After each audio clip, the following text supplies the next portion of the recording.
సోదర సోదరీమణులారా నమస్కారం. ధర్మం 75% ఉన్న త్రేతాయుగం వైభవాన్ని చూసిన తరువాత మానవ చరిత్రలో అతిపెద్ద సంఘర్షణ మరియు ధర్మ క్షీణత మొదలైందని మీకు తెలుసా?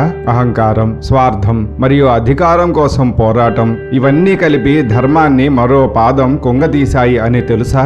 ధర్మం కేవలం 2 పాదాలపై మాత్రమే నిలబడిన ఆ యుగమే ద్వాపర యుగం. శ్రీకృష్ణుడు నడిచిన, వేదాలకు శాఖలు విభజింపబడిన మరియు మహాభారత యుద్ధం జరిగిన ఆ కాలం యొక్క నిజాలు మరియు సీక్రెట్స్ ఈ రోజు మీకు బయటపెడుతున్నాం. వీడియో చివరి వరకు చూడండి. కృష్ణుడు గోవర్ధనాన్ని చిటికెన వేలుతో ఎత్తినప్పుడు, అర్జునుడు పాశుపతాస్త్రం కోసం తపస్సు చేసినప్పుడు, భీముడు ఒక్క గదాఘాతంతో యుద్ధ భూమి కంపించినప్పుడు, ద్రౌపది ప్రార్థించగానే గోవిందుడు ప్రసన్నం అయినప్పుడు, కురుక్షేత్రంలో 18 అక్షౌహిణీల సైన్యం నాశనమైనప్పుడు, అశ్వత్థామ బ్రహ్మ శిరోనామకాస్త్రాన్ని ప్రయోగించినప్పుడు, కృష్ణుడు స్వయంగా సుదర్శన చక్రం ఎత్తినప్పుడు, కానీ ధర్మం ఇక్కడే మొట్టమొదటిసారి లయ తప్పింది.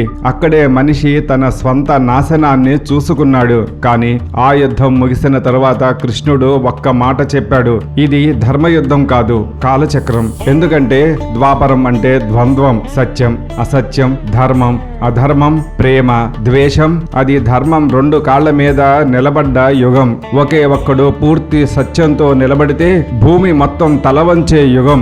అదే ద్వాపర యుగం. ఆ యుగంలో దేవతలు కూడా భూమి మీద నడిచారు. అందుకే ఆ యుగంలో దేవుడు స్వయంగా అవతరించాడు. సనాతన ధర్మంలో చతుర్యుగాలలో 3వ స్థానాన్ని పొందినది ద్వాపర యుగము. ద్వాపరం అనే పదమునకు అర్థము ధర్మము 2 భాగముల యందు నిలిచిన యుగము.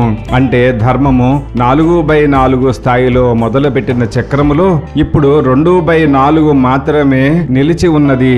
ఇది సత్య అసత్యాల మిశ్రమ ప్రభావముతో కూడిన సంధి స్వరూపమైన యుగము.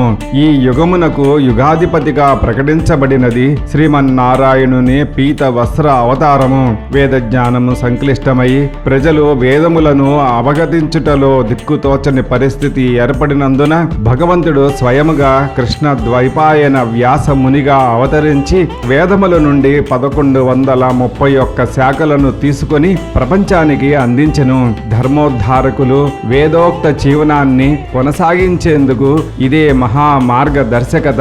ఇక ద్వాపర యుగమునకు అధర్మ పక్షమున ప్రత్యక్షమగు యుగ పురుషుడు ద్వాపర పురుషుడు. ద్వాపర పురుషుడు జ్ఞానం, బలం, స్వార్థం, ధైర్యం, వివేచన, అస్థిరత్వం అనే ఈ 6 గుణాల సంకలనం అతని రూపం. ద్వాపర పురుషుని గుణాలు అద్భుతమైన జ్ఞానం, అచంచలమైన బలం, వేగంగా స్పందించే మేధస్సు, అలాగే అహంకారం, రాజకీయ చాతుర్యం, దౌత్యం, వ్యూహ బుద్ధి, సంఘర్షణల మధ్య నిలబడి న్యాయం చేసే స్వభావం. వాయు పురాణము, బ్రహ్మాండ పురాణముల ప్రకారము త్రేతాయుగాంతమున బలపడిన అధర్మ తామసికత నుండి ఉద్భవించిన ఒక ప్రత్యేక అసుర తత్వము ఇతడు ధర్మాన్ని నేరుగా ధ్వంసం చేయడు. కానీ వేదార్థములో సందేహమును, భిన్న అభిప్రాయములను ప్రజలలో పెంపొందించును. సత్యాన్ని అపసవ్యంగా మలుపుట, వాద ప్రాధాన్యత పెరుగుట, ధర్మాధర్మాలలో మిశ్రమత ఏర్పడుట ఇవన్నీ ఇతని ప్రభావము. ఈ యుగాంతమున అధర్మ పక్షాన నాయకుడైన యుగ పురుషుడు ద్వాపర పురుషుడు. ఇతడు ద్వేషం, యుద్ధం, అసూయ మరియు హింస వంటి తీవ్రమైన అధర్మాలను ప్రేరేపించడం ద్వారా ధర్మాన్ని మరింత కుంగదీస్తాడు. యుగ సంధి విషయమై విష్ణు పురాణము చెప్పునది ప్రతి యుగమున అంత్యభాగమున దాని యొక్క 10% కాలమే యుగ సంధి. ద్వాపర యుగం మొత్తం 8,64,000 సంవత్సరములు కాగా దాని 10% అనగా 86,400 సంవత్సరములు. ఈ ద్వాపర యుగ సంధిలోనే ద్వాపర పురుషుడి యొక్క ప్రభావమును ఆ యుగము పొందుతుంది. ఇదే సమయంలో మహాభారత యుద్ధకాలము, రాజధర్మాలలో పతనము, క్షత్రియ శక్తుల అల్లకల్లోలము మొదలైన సంఘటనలు జరిగినవి. ద్వాపర యుగములో వెలిసిన ప్రధాన ధర్మములు ఇవి: అర్చన, ఆలయ పూజా ధర్మము, విగ్రహారాధన పరిపుష్టి పొందిన కాలము, విష్ణు సహస్ర నామాది స్తోత్రములకు ప్రత్యేక స్థానం, వేదాలు శాఖలుగా విభజింపబడినందున ప్రజలకు అవగాహన సులభమైనది, న్యాయ మార్గము, తర్కశాస్త్రము, వాదశాస్త్రాలు వికాసము పొందిన కాలము, భక్తి, కర్మ, జ్ఞానం 3 మార్గాలు సమానంగా నడిచిన యుగము, రాజధర్మోన్నతి. యుధిష్ఠిరుని కాలమున రాజధర్మం అత్యున్నత స్థాయికి చేరినది. సత్యాసత్య పోరాటం, మంచితనం చెడుతనం సమసమానంగా తలబడిన సర్వ సైనిక యుగము.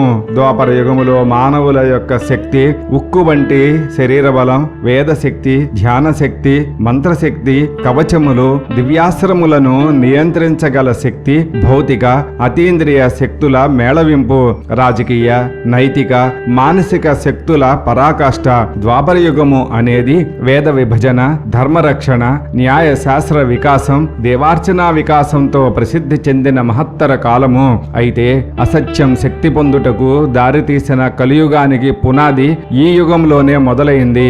ద్వాపర యుగం యొక్క వారసత్వం భగవద్గీత.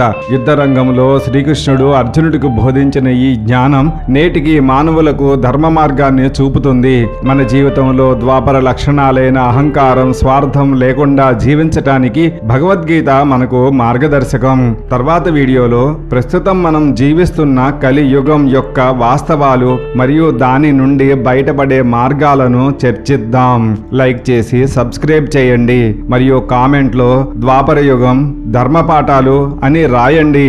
సర్వేజన సుఖినో భవ. మా డివి మార్గం ఛానల్ కి సబ్స్క్రైబ్ చేయండి. ఇన్స్టాగ్రామ్, ఫేస్బుక్ లో ఫాలో చేయండి. మా వీడియోలను లైక్ చేసి షేర్ చేయండి. కామెంట్ చేసి అమ్మ అనుగ్రహం పొందండి.